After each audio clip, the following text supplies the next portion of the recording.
নমস্কাৰ বন্ধু বান্ধৱীসকল, লকডাউনৰ সময়ত আমি দাদা আৰু মই সৰুকৈ এটা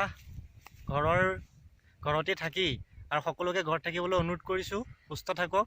আৰু আমি ঘৰতে থাকি এটা সুন্দৰকৈ সৰু প্ৰয়াস কৰিছোঁ, গান গায়েই হওক বা আমি অন্য কিবা ধৰণে আমি সময়বোৰ পাৰ কৰিছোঁ। গতিকে আমি আপোনালোকৰ লগত অকণমান সৰু গীতৰ কলিৰে আৰম্ভ কৰিম। যদি কিবা ভুল হয় ক্ষমা কৰিম। অসমবাসীলৈ ৰঙালী বিহুৰ শুভেচ্ছা জনালোঁ। ধন্যবাদ।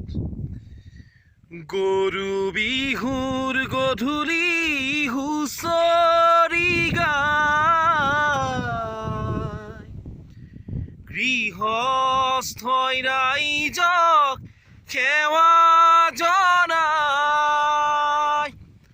কাইলৈ গধূলি হুঁচৰি জুৰিম গৈ, শৰাই খৰি থবি সজাই মূৰাই ঐ, শৰাই খৰি থবি সজাই।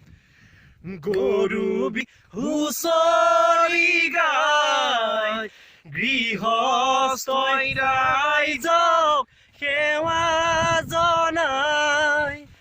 কালিলৈ গধূলি হুঁচৰি জুৰিম গৈ, শৰাই খৰি থবি ঐ, শৰাই খৰি থবি সজাই। ঢোলে তালে খোলে হুঁচৰি গায়, গৃহস্থই চাকি ধূপ ধূনা জ্বলাই। মূৰৰ চুলি ছিগি আহি